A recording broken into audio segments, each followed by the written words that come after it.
ఎక్కడైనా ల్యాండ్ పై ఇన్వెస్ట్ చేయాలని అనుకుంటున్నారా? అయితే ఫ్యూచర్ సిటీలో ఇప్పుడే ల్యాండ్ తీసి పెట్టుకోండి. పూర్తి వివరాలకు మాకు కాల్ చేయండి. నేనంటే పిచ్చి మేడం మా పిల్లకి. మేమిద్దరం వచ్చేసినాం సార్, వచ్చి తిరుపతిలో పెళ్లి చేసుకున్నాము కొండ పైన. 2-3 ఏళ్ళు బాగానే ఉన్నాము. ఎందుకో మేడం కొద్ది రోజులుగా తన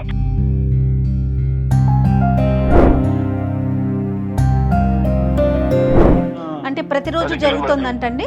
వాళ్ళని చూడగా అసలు నాకు కాళ్ళు చేతులు ఆడట్లేదు. కానీ మీరు చెప్తున్నదంతా నిజమని మేము ఎలా నమ్మాలి అని అంటున్నా వినోద్. తనే చెప్తాను సార్. తర్వాత నేను అడిగి కొద్ది అవును నా ఫ్రెండ్ అని చెప్పింది సార్ తనే.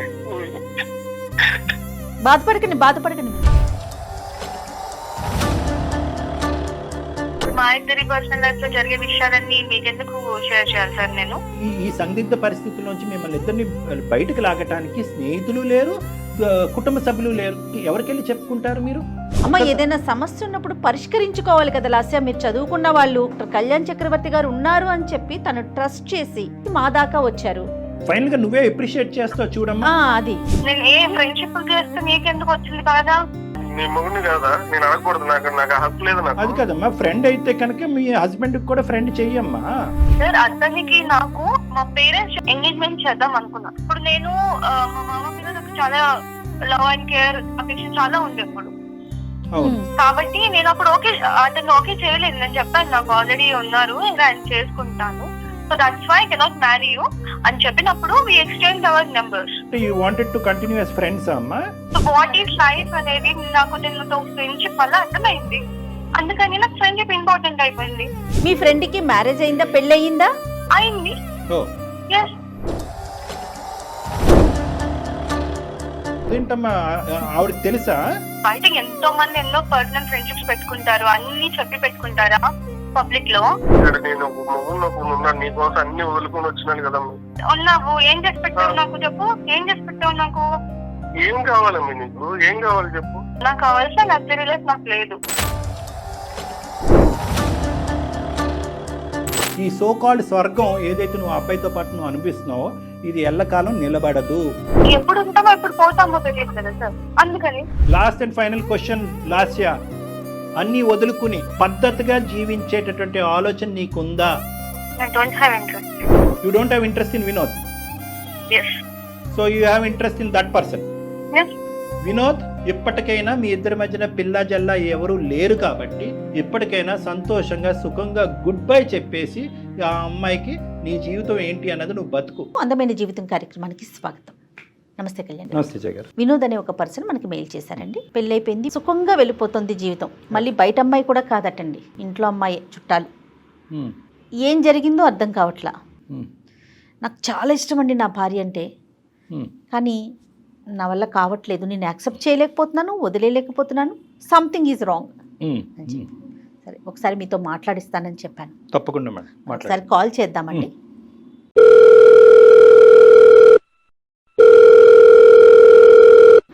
హలో, నమస్తే అండి, వినోద్ గారా? ఎవరు? నేను జయానండి, సుమన్ టీవీ అందమైన జీవితం ప్రోగ్రామ్ నుంచి కాల్ చేస్తా ఉన్నాను. మేడం నమస్తే మేడం. నాతో పాటు డాక్టర్ కళ్యాణ్ చక్రవర్తి గారు ఉన్నారు. మీ సమస్యను ఒక్కసారి మాట్లాడతారా? చెప్తాను. Hello Vinod sir. నమస్తే సార్. నమస్తే నాన్న. ఏంటి నాన్న సమస్య? ఏ ఊరు మీది? సార్ మాది చిత్తూరు సార్. ప్రస్తుతం హైదరాబాద్ లోనే నేను పనిచేస్తున్నాను సార్. Right, okay okay. చెప్పు నాన్న, ఏంటి సమస్య? సార్ నాకు పెళ్ళై 3 ఏళ్ళు అవుతుంది సార్. ఆ అమ్మాయి పేరు లాస్య సార్. తను పుట్టినప్పటి నుంచే నాకే పెళ్లి చేయాలనుకున్నాడు సార్, నాకు ఇచ్చే పెద్దవాళ్ళు. నాకు అంత చదువు అంత ఆపలేదు సార్. మీరేం చేస్తూ ఉంటారు? మీరేం చదువుకున్నారు? IT చేసేవాను sir. ఐటీఐ చదువుకున్నారు. ఆవిడ బీటెక్ చేసింది. సో తనకి నేనంటే ఇష్టము. సో మీరిద్దరైతే ఒకరికొకరు కావాలి అని అనుకున్నారు. పెద్దవాళ్ళకి మాత్రం మీ ఇద్దరు కావాలనుకోవటం ఇష్టం లేదా? ముందు ఒప్పుకున్నారు సార్. తర్వాత నాకు అంత పెద్ద ఉద్యోగం లేదని ఒప్పుకోలేదు సార్. వాళ్ళు ఒప్పుకోలేదు. వేరే పెళ్లి చూపులు కూడా చేయించారు సార్. కానీ ఆ అమ్మాయికి ఇంకా వాళ్ళ ఇంట్లో వాళ్ళు ఎక్కువ ఫోర్స్ చేస్తే కూర్చునింది సార్ పెళ్లి చూపులకి. పెళ్లి చూపుల వరకు అయితే వెళ్ళింది బలవంతంగా వెళ్ళింది. ఇంకా చివరికి మేమిద్దరం వచ్చేసినాం సార్. వచ్చి తిరుపతిలో పెళ్లి చేసుకున్నాము కొండ పైన. మీ ఇంట్లో కూడా ఒప్పుకోలేదా వినోద్ గారు? మా ఇంట్లో కూడా ఒప్పుకోలేదు మేడం. ఇప్పుడు వాళ్ళ ఇంట్లో అంటే కనుక మీకు ఉద్యోగం స్థిరంగా లేదు, చదువు లేదని. మీ ఇంట్లో అభ్యంతరం ఏంటి? ఇప్పుడు మా మామ ఉన్నాడు కదా, ఆయన అంత మాట్లాడుతుంటే మా అమ్మకి నచ్చలేదు, మా నాన్న లేరు. మా మామయ్య అట్లా మమ్మల్ని చాలా తక్కువ చేసి తీసి పారేసినట్టు మాట్లాడినాడు సార్. అదేలే అటు మాట్లాడితే ఇంకా మా అమ్మకి నచ్చలేదు. చిన్నప్పటి నుంచి ఆ పిల్ల అంటేనే నాకు మనసు. లాస్యా కూడా అంతేనండి? నేనంటే పిచ్చి మేడం మా పిల్లకి. పెళ్లి చేసుకుని ఇంకా నా ఫ్రెండ్ కూడా హైదరాబాద్ లో జాబ్ చేస్తున్నాడు మేడం. వాడిని అడిగాను అక్కడ ఏదైనా ఉంటే ఉద్యోగం చూడటం వస్తాను అనేసి. నాకు ఆల్రెడీ మెకానిక్ చేస్తుంటాయి ఇక్కడ. ఇంకా హైదరాబాద్ కి వచ్చి ఇక్కడ 3 years అయింది మేడం, 3 ఏళ్ళు అవుతుంది. లాస్య ఏం చేస్తుంది? తనకి ఏమి పని చెప్పట్లేదు సార్. నేను ఇంట్లోనే ఉంచాను. పిల్లలు ఎవరు లేరుగా? ఇప్పుడు మాకున్న పరిస్థితుల్లో ఇప్పుడు పిల్లలు వద్దనుకున్నాం సార్. ఇప్పుడు అంత స్తోమత లేదు కదా సార్. కాదు, పిల్లలు వద్దు అనుకున్నారు కానీ ఉద్యోగం చేయడానికి ఏంటి అమ్మాయి హైదరాబాద్ సిటీలో? తనకి ఇష్టం లేదా ఏంటి? నాకు ఇష్టం లేదు మేడం. చిన్నప్పటి నుంచి అంత బాగా చూసుకున్నాను. ఎందుకు తనని బయటకు పంపించాలి, ఎందుకు ఉద్యోగం చేయించాలి? తను మీ ఉద్దేశంతో ఏకీభవిస్తుంది అంటే ఓకే నేను ఇంట్లో కంఫర్ట్ గా ఉన్నాను అంటదా, లేకపోతే ఎట్లా ఉంది తన మెంటాలిటీ ఏంటి? తను బాగానే ఉండింది మేడం. 2-3 ఏళ్ళు బాగానే ఉన్నాము. ఎందుకో మేడం కొద్ది రోజులుగా తన ప్రవర్తన నాకు అర్థం కావట్లేదు మేడం. నాకు ఏడుపు వస్తుంది. అయ్యో, పెద్దలతో కాంటాక్ట్ ఉందా?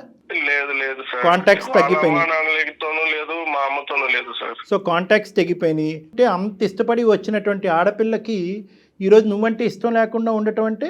ఈ మధ్య గత 3-4 నెలల నుంచి నా దగ్గరికి కూడా రావట్లేదు. పిలిస్తే పలకదు, మాట్లాడిస్తే మాట్లాడదు. ఏదో పరవాడిని చూసినట్టు చూస్తాను సార్. నన్ను రూమ్ లో కూడా రానివ్వట్లేదు సార్. తలుపేసేస్తుంది. నేను హాల్లోనే పడుకుంటున్నాను సార్. 10 రోజుల నుంచి చూస్తున్నాను మేడం. తన ఒంటి మీద బంగారు చూస్తున్నాను, ఫోన్లు కొత్త చూస్తున్నాను. ఓ, ఫోన్లు, బంగారం కూడా? బంగారం కూడా సార్. మీరు అడిగారా అమ్మాయిని ఎక్కడివి ఏంటని? అడిగినాను మేడం. అడిగితే ఇది అమ్మ వాళ్ళు తీసిచ్చినారు, నీకు కూడా తీసిస్తా అన్నారు. నేనే ఇంటికి రమ్మంటే రానన్నారు. ఏదో చెప్తాను మేడం సంబంధం లేకుండా. పోలండి, తల్లిదండ్రులు మళ్ళీ ఆ అమ్మాయిని స్వీకరించారన్నమాట అనుకోవాలి కదా. లేదు సార్. నేను ఒకసారి ఇంటికి వెళ్ళాను సార్. మా మామయ్య వాళ్ళ ఇంటికి వెళ్తే వాళ్ళు నన్ను అక్కడే అవమానించారు. ఇంట్లో కూడా రానివ్వలేదు. మేము ఇప్పుడు వచ్చాము, అంత అబద్ధాలు చెప్పి మళ్ళీ మా ఇంటికి వస్తావు నువ్వు, పోరా బయటికి అన్నారు సార్. ఈ అమ్మాయికి మరి వాళ్ళ అమ్మ వాళ్ళు ఇవ్వలేదండి? అదే మేడం నాకు అర్థం కాలేదు మేడం. అదే తను అడిగితే ఇది తనేమంటుంది, ఇది అమ్మ వాళ్ళు ఇచ్చినారు అంటుంది. వాళ్ళ ఇంట్లో ఏమో మేము తీసిలేదు అంటారు. ఈ సాగు పెట్టుకుని మళ్ళీ మా ఇంటికి వస్తావా, పోరా బయటికి అని వాళ్ళు నన్ను గెంటేసినారు సార్. సరే, ఇచ్చిన వాళ్ళు అయితే ఇచ్చామని చెప్పడంలో వాళ్ళెందుకు సంకోచిస్తారు కానీ. అంతే కదా సార్. అదే నాకు అనుమానం ఇచ్చి గట్టిగా అడిగినాను సార్ ఆ పిల్లని. అడిగితే ఏం చెప్పట్లేదు. కానీ తన ఫోన్ లో ఒక లవ్ సింబల్ వేసి ఒక ఫోన్ నెంబర్ ఉండే సార్. ఫోన్లు ఇవ్వటం అమ్మాయి చేతుల్లో కనిపించింది. తల్లిదండ్రులను ప్రశ్నించేటప్పటికి తల్లిదండ్రులు మేము ఇవ్వలేదు, నువ్వు వెళ్ళిపోరా, నువ్వు మా ఇంట్లో అడుగు పెట్టడానికి లేదని మిమ్మల్ని సాగరంపారు. ఇది కాకుండా మీకు వేరే అనుమానాలు ఏమైనా ఉన్నాయా? సార్ నేను ఎన్నిసార్లు మెకానిక్ షాప్ నుంచి చేస్తూనే ఉంటాను సార్. చాలా చేసినా సరే బిజీ వస్తూనే ఉంటాను సార్. ముందన్నా ఫోన్ నాకు చేసేది సార్ తనకి. ఇప్పుడు చేయట్లా. ఎప్పుడు చాటింగ్ లో ఉంటది. నేను వచ్చినా సరే ఓకే కొంచెం చాట్ చేసుకుంటూ తనలో నవ్వుకుంటా ఉంటది. ఈ ఫోన్ బిజీ చాటింగ్ ఇంతకు ముందు ఉండేది కాదు 3 నెలల క్రితం? లేదు సార్ అసలు లేదు. ఇంకానన్నా ఇక్కడ ఇంటి దగ్గర ఒక షాప్ ఉంది సార్. ఆ షాప్ లో అతను మా షాప్ లో పనిచేస్తాడు. వాళ్ళు చెప్తున్నారు సార్ మీ వైఫ్ ని ఎవరో కార్ లో తీసుకుని వెళ్తున్నారు అది ఇది అని చెప్పి నమ్మలేదు సార్. ముందు నాకు ఇదంతా చూస్తే అనుమానం వచ్చింది. నేను షాప్ కి వెళ్ళిన వెంటనే వెళ్తుందంట సార్ బయటికి. నేను షాప్ నుంచి వచ్చేసరికి వచ్చేస్తుందంట మళ్ళీ ఇంటికి. అంటే ప్రతిరోజు జరుగుతుందంటండి? రోజు వెళ్తుందంట మేడం. వాళ్ళు కనిపించినప్పుడు చెప్తున్నారు మేడం నాకు. సరే, ఈ 3 కలిపితే నీకు అనుమానం వస్తుంది. అనుమానం వచ్చి నేను కూడా వెళ్ళాను సార్. ఒకసారి ఇంటికి వెళ్తే నా ముందే ఒకసారి కార్ లో వెళ్ళింది. నీ కళ్ళతో కూడా చూసావు? వెనకాల వెళ్తే షాపింగ్ వెళ్తాంది, సినిమాకి వెళ్తాంది. నాకు తట్టుకోలేకపోతున్నాను సార్ నేను. ఎవరు ఆ పక్కన ఉన్నవాడు? ఎవరు అతను? ఎవరో తెలియదు సార్ నాకు కూడా. చివరికి అడిగేసినాను సార్ మనసు చంపుకొని ఏదైతే అయింది అని చెప్పుకొని అడిగితే నీకు తెలియదు, నేను అనుమానిస్తాను అని చెప్పి తిరిగి నన్నే అంటాను సార్. నీదే అనుమానం అంటుందా? నేను నా కల్లారా నేను చూసాను అంటుంటే కూడా నమ్మట్లేదు సార్. లేదు నువ్వు ఎవరినో చూసినావు, నేను ఒక్కటే వెళ్ళాను, ఎవరితో వెళ్ళలేదు అని ఇలా నాతో వాగ్వాదాలు పెడతాను సార్. ఆ స్మార్ట్ ఫోన్లు ఏవో ఉన్నాయి కదా, ఒక 2-3 ఫోటోలు వీడియోలు తీయలేకపోయావు? కార్ నెంబరు మాల్లో అక్కడ తిరుగుతున్నప్పుడు వాళ్ళని చూడగా అసలు నాకు కాళ్ళు చేతులు ఆడట్లేదు సార్. ఆ టైంలో నేను పెట్టుకుంటాను సార్. కానీ మీరు చెప్తున్నదంతా నిజమని మేము ఎలా నమ్మాలి అని అంటున్నా వినోద్. తనే చెప్తాను సార్. తర్వాత నేను అడిగే కొద్ది అవును నా ఫ్రెండ్ అని చెప్పింది సార్. తనే ఒప్పుకుంది. ఫ్రెండ్ అందా? ఒప్పుకుంది. నేను చాలా రోజులుగా అడిగితే అవును అని చెప్పి నాకే చెప్పేసరికి నేను ఏం చేయాలో అర్థం కావట్లేదు సార్. ఇట్లా మా అమ్మ వాళ్ళ దగ్గరికి పోలేను. ఇట్లా వాళ్ళ అమ్మ నాన్నని అడగలేను. ఫ్రెండ్ అయితే దానికంటూ ఒక లిమిటేషన్ లేదా ఒక గీత ఉంటుంది కదా. కానీ నువ్వు లేనప్పుడు ప్రత్యేకించి ఎందుకు వెళ్ళాలి? నీకు తెలియకుండా సీక్రెట్గా ఈ కథను ఎందుకు నడిపించాలి? దాన్ని Exactly. ఫ్రెండ్షిప్ అని ఎలా అంటాం మనం? నేను అది ఆ మాట అంటే నువ్వు అనుమానిస్తున్నావు. నేను అట్లాంటి తప్పు చేసే అమ్మాయిని కాదు. ఫ్రెండ్షిప్ కి మించి ఏం పెద్ద వాళ్ళిద్దరి మధ్యన జరగలేదు అని అందా ఆ అబ్బాయికి తనకి? అంటుంది సార్, అంటుంది. కానీ ఇప్పుడు నాకుంటది కదా సార్, నా భయాలు నాకుంటది కదా సార్. నాకేట దూరం ఓకే, నీకు దూరం అయిపోద్దని ఇన్సెక్యూరిటీ ఉంటుంది. ఈ అబ్బాయి ఎవరు? తను ఎవరో నాకు కూడా తెలియదు. అడిగితే నీకు నా మీద నమ్మకం లేదా అని చెప్పి నన్నే. అయ్యో, బాధపడకండి వినోద్. లేదులే వినోద్, అడుగుదాం. మన ప్రయత్నం మనం చేద్దాం. మాట్లాడదాం కళ్యాణ్ గారు. అమ్మాయితో మాట్లాడితే తన ఉద్దేశం ఏంటి, తినే తప్పుగా అర్థం చేసుకుంటున్నాడా, లేదా ఏం జరుగుతోంది అనేది మనం తెలుసుకోవచ్చు. మీరు అన్నట్లుగా వినోద్, మీరైతే దేనికైనా సిద్ధంగా ఉండండి. నువ్వే కలుపు ఫోన్. చూద్దాం సార్, మీరు అమ్మాయితో మాట్లాడితే మీకు ఒక ఐడియా ఫామ్ అవుతుంది కదా. హలో హలో, తిన్నావా? ఇందాకే చేసావు, మళ్ళీ ఎందుకు చేస్తున్నావు? ఎందుకు అంత కోపం నా మీద? నేనేం అడిగినా నిన్ను? పదే ఎందుకు కాల్ చేస్తున్నావు అంటున్నాను. మీ కోపడకమే, నేను చెప్పేది నువ్వు ఎందుకు ఇన్ని రోజుల నుంచి తేడాగా ప్రవర్తిస్తున్నావు? నీకేమైనా అనుమానంగా నేను అనుమానిస్తున్నాను? నేను చెప్పు. ఇన్నిసార్లు కాల్ చేసి సన్మానించడం అని అంటారు కదా, ఏంటి నా మీద ఏంటి డౌట్ నీకు ఇన్నిసార్లు కాల్ చేయడానికి? మరి ఎప్పుడు చేసినా బిజీ వస్తానే ఉంటుంది. ఇందుకు ముందన్నా నువ్వు నాకు వెనక్కి చేసేదాన్ని, ఇప్పుడు అది కూడా చేయట్లేదు కదా నువ్వు. నాకు బిజీ ఉంటే ఎవరు కాల్ తీయరు. నీకు నాతో మాట్లాడే ఇష్టం లేదు, నాకు అర్థమైపోయింది. ఒకసారి మాట్లాడతారంటే నీతో మాట్లాడు సార్. హలో అమ్మ, నమస్తే అమ్మ. నా పేరు డాక్టర్ కళ్యాణ్ చక్రవర్తి అమ్మ. సుమన్ టీవీ అందమైన జీవితం నుంచి మాట్లాడుతున్నాను. నాతో పాటు సీనియర్ యాంకర్ జయ గారు కూడా ఉన్నారు ఇక్కడ. చెప్పండి సార్. ఏం లేదమ్మా, వినోద్ మాకు ఈమెయిల్ పంపించాడు. చాలా బాధలో ఉన్నాడు. సడన్ గా ఒక 2 to 3 months బట్టి మీలో ఒక మార్పు వచ్చింది. అతన్ని పెద్ద పట్టించుకోవట్లేదు, అతనికి పెద్ద ఇంపార్టెన్స్ ఇవ్వట్లేదు అని అతను చాలా లోన్లీగా ఫీల్ అయ్యి మాకు ఈమెయిల్ పంపించి, అసలు నా భార్య లాస్యలో మనసులో ఏముందో దాగుందో నాకు తెలియట్లేదండి, అతను అడగలేక అతను అడగవలసినటువంటి ప్రశ్నలు మా ద్వారా అడిగిస్తున్నాడమ్మా. ఇప్పుడు ఆయన అనుమానిస్తున్నాడు అని నేను అనడంలో తప్పులేదు కదా సార్? అంటే నాకు తెలియదమ్మా, అసలు మీ ఇద్దరి మధ్యన లాస్ట్ 2 to 3 months బట్టి ఎటువంటి డిఫరెన్స్ ఆఫ్ ఒపీనియన్ వచ్చిందన్నది చెప్పమ్మా. చాలా అంతే. ఇప్పుడు మా ఇద్దరి పర్సనల్ లైఫ్ లో జరిగే విషయాలన్నీ మీకెందుకు షేర్ చేయాలి సార్? నేను చిన్నప్పటి నుంచి బాగా ఇష్టపడి మీరిద్దరు ప్రేమించుకుని పెద్దలకి ఇష్టం లేకుండా పెళ్లి చేసుకున్నారు. ఈ సందిగ్ధ పరిస్థితుల్లోంచి మిమ్మల్ని ఇద్దరిని బయటకు లాగటానికి స్నేహితులు లేరు, కుటుంబ సభ్యులు లేరు. ఇప్పుడు అతను అనుమానిస్తున్నాడని నువ్వు బాధపడుతున్నావు, నా భార్య నాతో పాటు సహకరించట్లేదని అతను బాధపడుతున్నాడు. ఎవరికెళ్ళి చెప్పుకుంటారు మీరు? ఆ విధంగా అతను మాకు వచ్చి చెప్పుకున్నాడు కాబట్టి మేము ముందస్తు ఏంటంటే కొన్ని 100,000 మెయిల్స్ వచ్చినా కూడా అవన్నీ పక్కన పెట్టి, ఈ అబ్బాయి చచ్చిపోతానంటున్నాడు, విపరీతమైనటువంటి శోభలో ఉన్నాడని చెప్పి మేము ఫోన్ చేసి ఓ సహాయకర చర్యగా మేము ముందుకు వచ్చాం. మీకెందుకు చెప్పాలి అంటే మేము ఏమీ మాట్లాడలేము తల్లి. అమ్మ, ఏదైనా సమస్య ఉన్నప్పుడు పరిష్కరించుకోవాలి కదా లాస్య. మీరు చదువుకున్న వాళ్ళు, మీ ఇద్దరి మధ్య సమస్య ఉంది, అందమైన జీవితం సుమన్ టీవీ డాక్టర్ కళ్యాణ్ చక్రవర్తి గారు ఉన్నారు అని చెప్పి తను ట్రస్ట్ చేసి మా దాకా వచ్చారు. ఫైనల్ గా నువ్వే అప్రిషియేట్ చేస్తావు చూడమ్మా. అది ఇప్పుడు నేను ఏం తప్పు చేశానండి అంతలా తీసుకొచ్చి చెప్పడం? నేను ఏం చేశానని చెప్పాడు, నేను ఆయన బాగానే చూసుకుంటున్నాను కదా. అమ్మా, ఏం తప్పు చేసావు? తప్పు అనే మాట అనలేదమ్మా అతను. ఓకే, కొన్ని మంత్స్ నుంచి బాగుండట్లేదు అంటున్నారు కదా. ఫోను, మెసేజింగ్, చాటింగ్ ఇలాంటి వాటిలో బాగా బిజీగా ఉన్నావంట. ఎప్పుడు ఫోన్ చేసినా ఫోన్ ఎంగేజ్ వస్తుందంట. అతనికి ఇవ్వాల్సినటువంటి టైం ఫోన్కి ఇస్తున్నావంట, అదే ఫోన్లో అవతల ఉన్నటువంటి వ్యక్తికి. ఫ్రెండ్స్ ఉంటారు కదా, బిజీ ఉంటాను నేను. Okay, we have understood each other. నువ్వు కోఆపరేట్ చేయడానికి రెడీ అయ్యావు. కైండ్లీ టెల్ అమ్మా, పెళ్ళైనప్పటి నుంచి ఏం జరిగింది మీ ఇద్దరి మధ్యన? ఈ లాస్ట్ 3 years ఎలా ఉంది? ఈ మధ్య కాలంలో ఏమైంది? వాడెవడు మన ఇద్దరి మధ్య? వాడెవడు చెప్పు. నా ఫ్రెండ్ అంటున్నాను కదా. నేను ఏ ఫ్రెండ్షిప్ చేస్తే నీకెందుకు వచ్చింది బాగా? అరే నేను ఎవరు? నీ మొగుడిని కాదా? నేను అడగకూడదు? నాకు హక్కు లేదు. అది కదమ్మా, ఫ్రెండ్ అయితే కనుక మీ హస్బెండ్ కి కూడా ఫ్రెండ్ చెయ్యమ్మా. ఎవరికి తెలియనటువంటి గోప్యంగా ఉంచే ఫ్రెండ్ ఎందుకు అనుమానాలు దారి తీస్తుంది కదా. సార్, అతనికి నాకు ఎంగేజ్మెంట్ చేద్దాం అనుకున్నా. అదే ఇందాక వినోద్ చెప్పిన పెళ్లి చూపులు అతనితోనేనమ్మా? అవునండి, మా పేరెంట్స్ చేయాలనుకున్నారు. అప్పుడు నేను మా మామ మీద నాకు చాలా లవ్ అండ్ కేర్ అఫెక్షన్ చాలా ఉండే అప్పుడు. కాబట్టి నేను అప్పుడు అతను ఓకే చేయలేదు. నేను చెప్పాను నాకు ఆల్రెడీ ఉన్నారు, ఇంకా ఆయన చేసుకుంటాను, so that's why I cannot marry you అని చెప్పినప్పుడు we exchange our numbers. You wanted to continue as friends అమ్మా? Has a good friends. ఎందుకంటే తనకి నా మెచ్యూరిటీ కానివ్వండి, తనకి నా బిహేవియర్ కానివ్వండి నచ్చింది. అందుకని ఈ సెట్ మనం ఫ్రెండ్స్ గుడ్ ఫ్రెండ్స్ గా ఉంటే బాగుంటుంది అన్నారు. So I don't want to hurt him. అందుకని నేను ఒక గుడ్ ఫ్రెండ్ గా ఉంటున్నాను తనతో. 3 years పాటు మీ మ్యారేజ్ అయిన తర్వాత కూడా కంటిన్యూ అయిందా? అవునండి. పెళ్లి చూపుల్లో పరిచయం అయినటువంటి ఆ ఫ్రెండ్ని మీ భర్తకి తెలియకుండా ఉంచవలసినటువంటి అవసరం ఏముంది? ఎందుకు మీ భర్తకి ఇంట్రడ్యూస్ చేయలేదు? మీ ఇంటి వరకు ఎందుకు రాలేదు?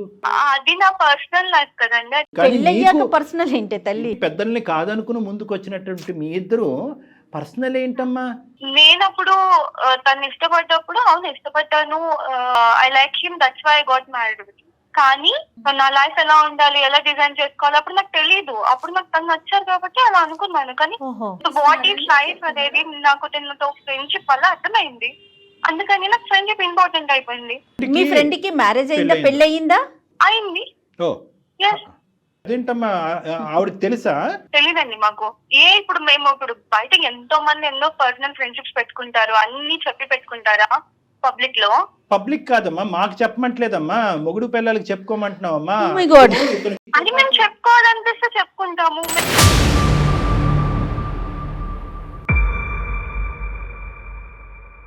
తను ఇక్కడే హైదరాబాద్ లోనే ఉంటారు కాబట్టి నాకు తనతో ఇంకా క్లోజ్నెస్, నాకు తన బిహేవియర్, తన way of living, life style అంతా నచ్చింది. ఇప్పుడు అవన్నీ మాకు తెలుస్తున్నాయమ్మా. ఇప్పుడు అతని స్థానం ఏంటి, నీ భర్త అయ్యే స్థానం ఏంటమ్మా? What is the problem with him? I don't have any problem with him. నేను తనతో ఉంటున్నాను కదండి. కేవలం మీది ఫ్రెండ్షిప్ ఏనా? దానికి మించింది ఏమన్నా ఉందా? మీకు ఎందుకు చెప్పాలండి అంటున్నాను. అమ్మ ఎందుకు చెప్పాలి అని అన్నా అదే మీనింగ్ వస్తుంది, చెప్పకూడదు అన్నా కూడా అదే మీనింగ్ వస్తుంది. సో నువ్వు చెప్పకుండానే ఏది చెప్పాలో చెప్పేశావు. ఇప్పుడు చెప్తే అని తెలుసుకుని ఏం చేస్తారు? ఎందుకు చెప్పు? ఇక్కడ నేను ఉన్నాను, నీకోసం అన్ని వదులుకొని వచ్చినాను కదా. ఉన్నావు, ఏం చేసి పెట్టావు నాకు చెప్పు. ఏం చేసి పెట్టావు నాకు? ఏం కావాలమ్మా నీకు? ఏం కావాలి చెప్పు. నాకు కావాల్సిన లగ్జరీ లైఫ్ నాకు లేదు.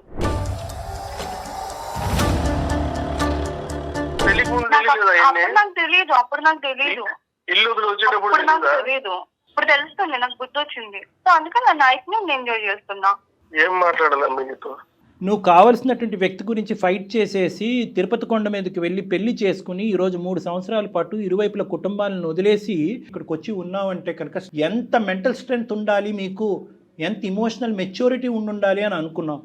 కానీ ఇక్కడ కాంట్రాస్టింగ్గా ఒక డిఫరెంట్ పిక్చర్ కనిపిస్తుందమ్మా, ఆపోజిట్ పిక్చర్ కనిపిస్తుంది మాకు.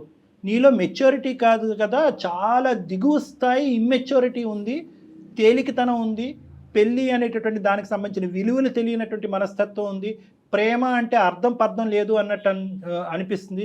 కేవలం ఒక సిటీకి రాగానే నువ్వు రెక్కలు వచ్చినటువంటి పక్షిలాగా లగ్జరీస్ అనుకుంటూ ఫస్ట్ టైం నీ జీవితంలో అతను మెకానిక్గా చిరిగిపోయినటువంటి చొక్కా నీకు ఇప్పుడు కనిపిస్తుంది. నీ ఇంట్లో ఉండేటటువంటి కంఫర్ట్స్ లేవు అన్నట్టు నీకు అనిపిస్తున్నదని అనిపిస్తుందమ్మా. ఫస్ట్ ఆఫ్ ఆల్ ఒక్క పాయింట్ నాకు చెప్పు, మీ తల్లిదండ్రులు నిన్ను వెనక్కి ఆ ఇంటికి రానివ్వట్లేదు, ఏమాత్రమన్నా నీకు బాధ ఉందమ్మా? లేదండి, నాకెందుకు బాధ లేదు. దగ్గర ఉన్నప్పుడు అక్కడేం వాళ్ళు ఫ్రీడమ్ ఇవ్వలేదు. ఇప్పుడు నీకు ఫ్రీడమ్ కావాలి అంటే ఏం కావాలమ్మా? అంటే వినోద్ నీ చేత ఉద్యోగం చేయనివ్వలేదనా నీ బాధ? అసలు ఫ్రీడమ్ అంటే ఏంటి మీ ఉద్దేశంలో?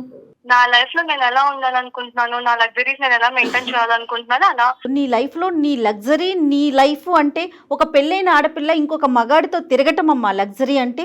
అందరూ అలాగే ఉంటున్నారు మేడం. అందరి సంగతి నీకెందుకమ్మా, సమస్య నీ దాకా వచ్చింది. మాట అనే హక్కు లేదు. నీ జీవితం ఏంటి అనేది నువ్వు మాట్లాడుకో అమ్మా. అందరూ ఎక్కడున్నారమ్మా? నీ వయసు ఎంత, నీ అనుభవం ఎంత?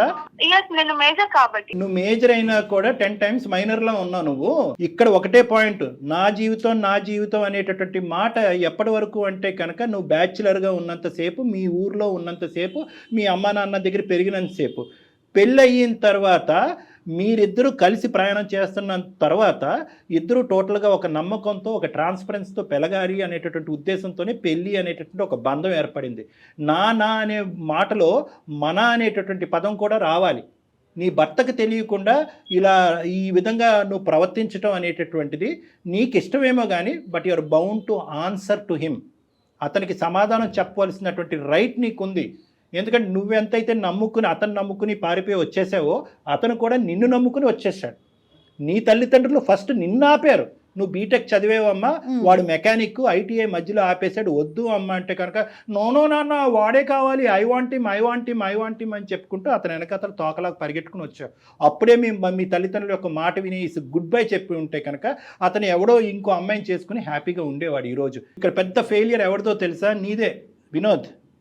నీ ఫెయిలియర్ ఎక్కడో ఊడిపడినటువంటి ఆడపిల్ల కాదు, అరేంజ్డ్ మ్యారేజ్ కాదు, మీ కుటుంబంలోనే పుట్టి పెరిగినటువంటి ఒక ఆడపిల్ల యొక్క సైకాలజీ మెంటాలిటీ నువ్వు ఆవగింజంతా కూడా అసెస్ చేయలేకపోయావు. నోట్లో వేలు పెట్టుకునే పిల్లోడు కూడా అసెస్ చేస్తాడు, ఈ అమ్మాయికి మెంటల్ మెచ్యూరిటీ లేదు, గాలివాటం, గాలి ఎటువైపు వేస్తే అటువైపు కొట్టుకుపోయేటటువంటి రకం. వాడి పిల్లం వచ్చి ఈ అమ్మాయి జుట్టు పట్టుకుని నేలకేసి కొడతాది, ఆ రోజు ఈ అమ్మాయికి తెలిసి వస్తుంది దిస్ ఈస్ కామన్, ఇది fair, what is wrong, where is freedom, ఈ ఇంగ్లీష్ టెక్స్ట్ బుక్లో ఉన్న పదాలన్నీ వాడేస్తుంది కదా. ఈ అమ్మాయికి సరైనటువంటి పనిష్మెంట్ ఇప్పుడు వరకు తగల. లవ్ మ్యారేజ్ అయినా కూడా పేరెంట్స్ క్షమిస్తారు. అరే ఏముందిలే మన ఆడపిల్ల ఎక్కడో ఎలా ఉందో మన ఇంట్లో మనిషిని ఇక్కడ చేసుకుంది, పండగకు పిలుద్దాం, పబ్బానికి పిలుద్దాం. 3 years పాటు ఈ అమ్మాయిని ఇప్పటికి కూడా గడప తొక్కనివ్వలేదు అంటే కనుక ఈ అమ్మాయి మొండి వైఖరి వాళ్ళు మొదటి నుంచే స్టడీ చేసి ఈ రోజు వచ్చినటువంటి అమ్మాయి మళ్ళీ మన ఇంట్లో ఏం పెంట పెడతాది రా బాబు, ఎక్కడుంటే అక్కడే ఉండి అని చెప్పి ఆ అమ్మాయికి దండం పెట్టి నీ నెత్తి మీద పెట్టి వదిలేశారు. ఈ గుడిబండను తెచ్చుకుని నీ నెత్తి మీద పెట్టుకున్నాను. సార్ పెళ్లికి ముందు ఇట్లా లేదు కదా సార్, నేనంటే ప్రాణం అనింది, నేనంటేనే ఇష్టపడింది, ఎక్కడైనా తీసుకెళ్ళిపోమావయ్యా అనింది. లేదు, నువ్వెవరితో నన్ను ఉన్నావని నేను వచ్చి చూస్తున్నానా? లేదు కదా, నన్ను నువ్వే ప్రతిదానికి వెనకొచ్చి ఎంక్వైరీ చేస్తున్నావు. నేను చేస్తున్నాను.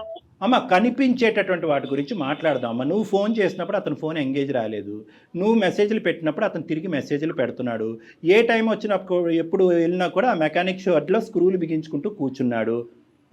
నువ్వేమో వచ్చి కారుల్లో తిరుగుతావు కదా, అతను ఏమన్నా కారుల మీద తిరిగాడా? నీకు ఆల్రెడీ పెళ్ళయింది, అక్కడ అడ్డంగా దొరికే ఆల్రెడీ అతనికి పెళ్ళైపోయింది, అతనికి ఒక భార్య ఉంది, మీది ఒక ఫ్రెండ్షిప్, దానికి ఒక గొప్ప పదం, ఈ పదాలు ఎక్కడ దొరుకుతున్నాయో భగవంతుడా, దాన్ని తీసుకొచ్చి పెట్టేసుకున్నావు, దాన్ని ఎక్కడి దాకా తీసుకెళ్తావు?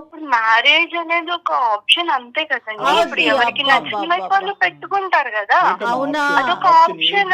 నచ్చిన డేస్ ట్రావెల్ చేస్తారు, లేకపోతే వదిలేస్తారు. దానికి ఎందుకు ఇంత? ఈ నిర్వచనాలు మాకు దయచేసి చెప్పద్దు. Marriage is an option, ABC ఇలాంటివన్నీ మాకు అనవసరం. మేము ఇంకా ఇంత అంత పోస్ట్ కల్చర్ లో లేమమ్మా. కేవలం ఇది ఒక గుట్టుగా ఉన్నంత సేపే ఈ మాట తీరు. ఇదే పంచాయతీ ఓపెన్ గా నీ బాయ్ ఫ్రెండ్ వాళ్ళ భార్య వాళ్ళ కుటుంబ సభ్యుల మధ్యన పెడదామా? రేపు మధ్యాహ్నం రెడీనా మీరు? పెడదామంటే నేను రెడీ. నేను మళ్ళీ చెప్తున్నాను, మా పర్సనల్ లైఫ్ లోకి ఇన్వాల్వ్ అవ్వను అని అంటున్నారు, అవుతున్నారు మీరు. తప్పదమ్మా, తప్పదు. నువ్వు ఎందుకంటే మాకు నేర్పించేస్తున్నావు ఇక్కడ. తను వాళ్ళ వైఫ్ తో హ్యాపీగా లేడేమో, వాళ్ళ వైఫ్ తో అతను హ్యాపీగా లేడేమో, అందుకని నాతో ఫ్రెండ్షిప్ చేస్తున్నాడు అంటది. అమ్మ పిచ్చికి కూడా హద్దు ఉందమ్మా. అమ్మ నువ్వు మాట్లాడేటటువంటి అన్ని పిచ్చి మాటలు, ఇమ్మెచ్యూరిటీతో కూడినటువంటి మాటలు. మరి వాళ్ళ వైఫ్ మరి తిని ఎక్కడికి వెళ్తున్నాడు, ఏం చేస్తున్నాడు, అవన్నీ ఎందుకు చూడట్లేదు కదా. ఇప్పుడు ఏం చూస్తున్నారు కదా, అబ్జర్వ్ చేస్తున్నారు, ఆవిడ అబ్జర్వ్ చేసుకోవట్లేదు కదా. ఇలాంటి వాటికని మేము సమాధానాలు చెప్పము, ఎందుకంటే కనుక ఆ అమ్మాయి నమ్మకంతో ఉంది కాబట్టి ప్రశ్నించట్లేదు. డాక్టర్ గారు అసలు ఈ అమ్మాయితో కంటిన్యూ చేయటమే తప్పండి. ఇప్పుడు మాట్లాడిన ఇంతసేపులో ఎక్కడైనా అనిపిస్తోందా ఈ అమ్మాయిలో మనం మార్పు తీసుకురావచ్చు, మీరు కూర్చొని మాట్లాడితే అనే థాట్ మీకు వస్తుందండి? చెప్పండి. ఎందుకంటే నేను చివరి వరకు వదలనమ్మా, కాబట్టి నా నమ్మకం నాది కాబట్టి ఒక్క ప్రయత్నం చేస్తున్నాను, దయచేసి వినమ్మా. Life is a very big ocean అమ్మా. ఈరోజు నువ్వు నిలబడినటువంటి ఎక్కడైతే నువ్వు నిలబడ్డావో, ఏవైతే ఆలోచిస్తున్నావో, ఏవైతే అనుభవిస్తున్నావో, ఇవన్నీ కూడా ఊహాజనకం. మనకి ఏదన్నా శిక్ష పడేటటువంటి పరిస్థితి వచ్చేంత వరకు ఇవి నిలబడతాయి. నువ్వు ఇంకా ఊహించుకోవట్లేదు. నీలో ఉన్నటువంటి ప్రధానమైనటువంటి లోపం ఏంటంటే పరిణామాల గురించి ఆలోచించట్లేదు తల్లి. నువ్వు నాకు నీ మీద కోపం రావట్లేదు, జాలేస్తుంది. మీ ఆయన్ని చూస్తే ఇంకా జాలేస్తుంది. ఈ కొత్తగా కనిపించినటువంటి వ్యక్తి నీకు దేవుళ్ళలా కనిపిస్తున్నాడు, ఎల్లకాలం నిలిచిపోతుంది అని అనుకుంటున్నావు. ఈ స్వర్గం ఎల్లకాలం నిలవదు అని ఒక్క మాట చెప్పాలి అని అనుకుంటున్నాను. మనకు ఈ సోకాల్డ్ స్వర్గం ఏదైతే నువ్వు అబ్బాయితో పాటు నువ్వు అనిపిస్తున్నావో ఇది ఎల్లకాలం నిలబడదు. ఆ అమ్మాయికి తెలిసి వస్తే కనుక మీ ఇద్దరిని రోడ్డుకి ఇచ్చేటటువంటి పరిస్థితి వస్తుంది. ఇప్పటికి కూడా భగవంతుడు నీకు ఒక అవకాశం ఇచ్చాడు అందమైన జీవితం ద్వారా. ఎప్పుడు ఉంటామో ఎప్పుడు పోతామో తెలియదు కదా సార్, అందుకని చెప్పు. నా మాట ఒక్కసారి వినమ్మా. ఇప్పుడు నాకంటూ ఎవరు లేరు, నువ్వు తప్ప. నీకంటూ ఎవరు లేరు, అదే కదా మేడం, నేను తప్ప. ఇప్పుడు ఒక పెద్దవాళ్ళ పొజిషన్ లో వీళ్ళు సారు మేడం ఒకసారి చెప్తున్నారు. నీకు చివరిగా చెప్తున్నానమ్మా, ఇది ఇంకా నీ ఇష్టం. ఇంకా నేను చెప్పడం అయితే చెప్పినా నీకు. నేను చాలా పోరాడా నీతో, భరించాను. నేను ఎంతగాని భరించగలనమ్మా. నేను కూడా ఇంకా నాతోడు కూడా కాదమ్మా, నీ ఇష్టం. ఇంకా నేను అనుకున్న లైఫ్ తీసుకొచ్చి ఇవ్వగలవా? ఇప్పుడు మనకున్న పరిస్థితులకి నువ్వు కోరుకునేటివన్నీ రావు కదమ్మా. అమ్మా ఇది నువ్వు కోరుకుని వచ్చిందమ్మా, ఇదేం బలంతో పెళ్లి కాదు. నేను చెప్పాను కదా సార్, నేను తనతో ఉండి నా ఫ్రీడమ్ నాకు కావాలని ఉండాలి అంతే. తనకి ఇంట్లో చేసి పెట్టాల్సిన చేసి అమ్మా పెడుతున్నాను. That's ఒకటి it. తల్లి, నా వంతు ప్రయత్నం నేను చేశా. ఎంతకాలం ఈ ప్రయాణం కొనసాగుతుందో, ఎన్ని తన్నులు తింటారో, ఎంత అవమానం పడతారో అనేది కాలమే నిర్ణయిస్తుంది. అందుగురించే బీటెక్ చదివినటువంటి అమ్మాయి ఇంట్లో పనిపాటు ఏమీ లేకుండా ఇంట్లో ఎందుకు కూర్చోపెట్టావంటే సుఖపడాలి సార్, సుఖపడాలి సార్, నన్ను నమ్ముకుని వచ్చింది సార్, సుఖపడాలి సార్ అంటాడు. ఇప్పుడేమో వచ్చి ఇంట్లో కూర్చొని చేసే పంచాయతీ ఇది. ఈ అమ్మాయి నువ్వు జీర్ణించుకోలేనట్టు స్వేచ్ఛ ఇచ్చావు, దాన్ని నువ్వు అడ్వాంటేజ్ తీసేసుకున్నావు. ఈరోజు నీకు చెప్పేటటువంటి అవకాశం లేదు అని నేను అనుకుంటున్నాను. అయినా కానీ తల్లిదండ్రులు లాంటి వాళ్ళం ప్లీజ్ ఆలోచించమ్మా. ఇదన్నా అనుకో, అక్కడ మనస్సాక్షి అనేది ఒకటి ఉంటుంది వినోద్కి. అది అంటది, ఒరే ఏంద్ర బాబు పైపైన కడిగి ఇచ్చేస్తున్నారు ఈ ఇస్త్రీ, ఎంగిలి విస్తరిని, మళ్ళీ అందులోనే నిన్ను భోజనం చేయమంటారు, వద్దురా బాబా నీ. అతని మనస్సాక్షి అతన్ని అంటది. కాబట్టి నీలాంటి వ్యక్తితో అనుక్షణం ఇలా కాపాడుకుంటూ ఫోన్లు చేస్తూ ఈ మెకానిక్ షెడ్లో ఉన్నంతసేపు ఇక్కడ ఇంట్లో ఏం చేస్తున్నావు అని అనుకుని అతను బ్రతకటం వ్యర్థం. వినోద్ ఏం చేద్దాం చెప్పండి వినోద్, మీ ఒపీనియన్ చెప్పండి. మేడం నేను చెప్పాల్సినంత చెప్పాను మేడం తనకి. ఆ అమ్మాయి ఒప్పుకుంటే నేను ఇప్పుడు కూడా సిద్ధమే మేడం, కానీ తను ముందులానే ఉంటానంటే నేను కూడా ఎలా ఉండగలుగుతాను madam? Last and final question Lasya, అన్నీ వదులుకుని పద్ధతిగా జీవించేటటువంటి ఆలోచన నీకుందా?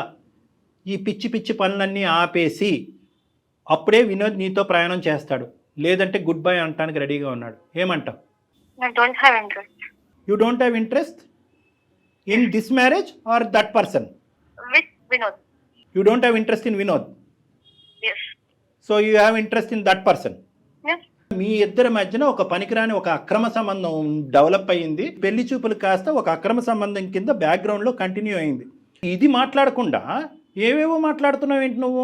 మీకు మేము చేతులు జోడించి బతిమాలాలా? అమ్మ తల్లిదండ్రులు లాంటి వాళ్ళు మారమ్మా, నీకు పరువు పోతుందమ్మా, కుటుంబం రోడ్డు మీకు వస్తుందమ్మా అని చెప్పి నిన్ను బతిమాలాలా?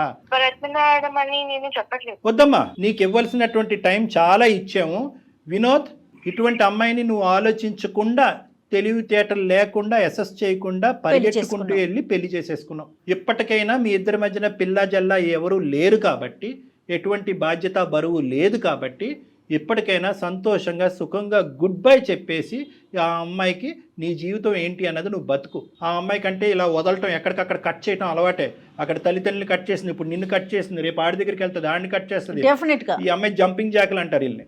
లాస్య చాలా సంతోషం అమ్మా, ఇంతవరకు మాతో మాట్లాడినందుకు, నీలాంటి ఒక గొప్ప వ్యక్తితో మాట్లాడినందుకు. మధ్యలోనే నేను చెప్పాను డాక్టర్ గారికి ఇది వర్కౌట్ అయ్యే విషయమే కాదని. పాపం ఆయనే లేదు లేదు అని మాట్లాడుతూ ఇక్కడ దాకా వచ్చారు. చాలా సంతోషం తల్లి. నమస్తే. పెట్టేసే తల్లి ఫోన్. ఎప్పుడో చెప్పాను కదా, independent women and free bird అని. Bye ma'am. Oh my God. మనం మీకు నేను మధ్యలోనే అన్నాను కదా డాక్టర్ గారు, కానీ మీరేమన్నారు? లేదు జయ గారు ఒకసారి మాట్లాడదాం, ఇంకొంచెం మాట్లాడదాం అన్నారు కదా. ఆ అబ్బాయి గురించి మేడం, ఆ అబ్బాయి గురించి మీరు ఆలోచించారు. తను చాలా డిస్టర్బ్డ్ క్యారెక్టర్ అండి. వినోద్ తనకేం చెప్తారో చూడండి కళ్యాణ్ గారు. వినోద్, ఇప్పుడు నువ్వు హ్యాపీగా ఉండాలి, అర్థమైందా? సార్ స్టార్టింగ్లోనే చెప్పాను, చేదైనటువంటి నిజాలు నీకు వినిపిస్తాయి. ఇది కేవలం ఫ్రెండ్షిప్ కాదు, దానికి మించింది అంటే కనుక ఆ అమ్మాయి అసలు మొండిగా హ్యాపీగా ఒప్పుకుంది. ఇప్పుడు ఏమొచ్చి వెళ్ళిపోతానికి రెడీయా అంటే కనుక హ్యాపీగా వెళ్ళిపోతాను నేను, ఫ్రీ బర్డ్ అంది. ఇన్ని రోజులు ఇంత దాచిపెట్టిందా సార్? అది ఎగిరి ఎగిరి ఇంకో పంజరంలో చిక్కుంటుంది, అది గుర్తుపెట్టుకో. ఇంకొకటి కూడా నేను చెప్తున్నా, నువ్వు హ్యాపీగా ఉండటం అనేది ఎంత ఇంపార్టెంటో, మొండిగా ఉండటం కూడా అనేది అంత ఇంపార్టెంట్. ఆ అమ్మాయి అక్కడ ఇక్కడ ఆ పెంట ఈ పెంటలోకి వెళ్ళి అన్ని ముళ్ళు గుచ్చిపించుకుని మళ్ళీ తలుపు కొడతాయి, తీరానైనా నేను లోపలికి వస్తా. అక్కడ కూడా ఈ అమ్మాయికి అవకాశం ఇవ్వకుండా ఉండేటటువంటి మొండి ధైర్యం నువ్వు పెంపొందించుకోవాలి. హైదరాబాద్లో ఒంటరిగా ఉండద్దు. ఏం చేసుకున్నా కూడా నీ కుటుంబంతో పాటు నువ్వు హ్యాపీగా ఉండొచ్చు. ఆ ఇరువైపుల కుటుంబాలకి మొత్తం కథంతా చెప్పు. మళ్ళీ ఏ ముఖం పెట్టుకుని వెళ్తాం సార్ ఇంటికి? ఏం తప్పు చేసావని నాన్న? నువ్వేం చేయలేదు. నువ్వేం తప్పు చేసావు? నచ్చినటువంటి అమ్మాయితో ప్రయాణం మొదలు పెట్టాలని ముందుకు వచ్చావు. ఆ అమ్మాయి మధ్యలోనే గుడ్ బై చెప్పింది. నీకు ఈ టైంలో ప్రధానంగా కావాల్సింది ఒక సపోర్ట్ కావాలి, ఒక ఇమోషనల్ సపోర్ట్ కావాలి. నా అనేటటువంటి ప్రేమించేటటువంటి వాళ్ళు కావాలి. కావాలంటే మీ తల్లిదండ్రులతో కానీ మీ ఫ్యామిలీ మెంబర్స్తో కానీ డాక్టర్ గారు మాట్లాడతారు. మీకు అలాంటి ఇబ్బంది ఏదైనా ఉందంటే ఒక్కసారి కౌన్సిలింగ్ కూర్చుందాం. అలా కూర్చుందాం. ప్లస్ మీరు లీగల్ అడ్వైస్ కూడా తీసుకోవాలి. ఎస్, ఒక లాయర్ని కలవాలి, ఒక అడ్వకేట్ని కలిసి నెక్స్ట్ స్టెప్ ఏమేయాలి అనేది ఆలోచించాలి. కానీ at the end of the day ఈరోజు నీకు చేదుగా బాధగా అనిపించేటటువంటి ఈ నిజం భవిష్యత్తులో నీకు చాలా సంతోషాన్ని ఇస్తుంది. ఏమాత్రం కంగారు పడమాకండి, దిగులు పడకండి, ధైర్యంగా ఉండండి. ఒక్కసారిగా ఆ, కొద్దిగా కష్టంగా ఉంది సార్, కానీ నేను స్ట్రాంగ్ అవుతాం.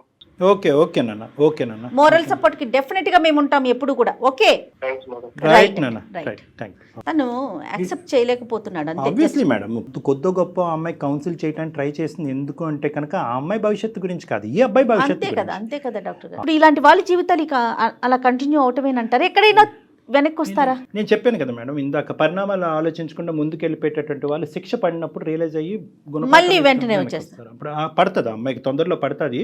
ఫస్ట్ తలుపు తట్టేది ఈ అబ్బాయిని. మళ్ళీ అదే పీక్ స్టేజ్కి వెళ్ళిపోతారు కదండి. ఖచ్చితంగా ఆ అమ్మాయి వస్తుంది, వెనక్కి వస్తుంది, ఒక బాధతో వస్తుంది, దుఃఖంతో వస్తుంది. నువ్వు తప్ప నేను ఎవరు లేరు నా జీవితంలో లేదు. ఎందుకంటే ఈ అబ్బాయికి ప్రస్తుతం ఇప్పుడున్న పరిస్థితుల్లో ఆ అమ్మాయికి గుడ్ బై చెప్పరా బాబు అని చెప్పడం చాలా ఈజీ. ఆ అమ్మాయి మళ్ళీ వెనక్కి వస్తే కనుక ఆ అమ్మాయిని యాక్సెప్ట్ చేయొద్దురా బాబు అని చెప్పడం చాలా కష్టం. వెల్కమ్ చెయ్యొద్దని చెప్పలేం మనం. ఎందుకంటే ఆ అబ్బాయి చాలా బలంగా అతని మనసులో తనకు స్థానాన్ని ఇచ్చాడు. రైట్, చూద్దాం ఎటువంటి పరిణామాలకు దారితీస్తుంది. రైట్ అండి, నమస్తే.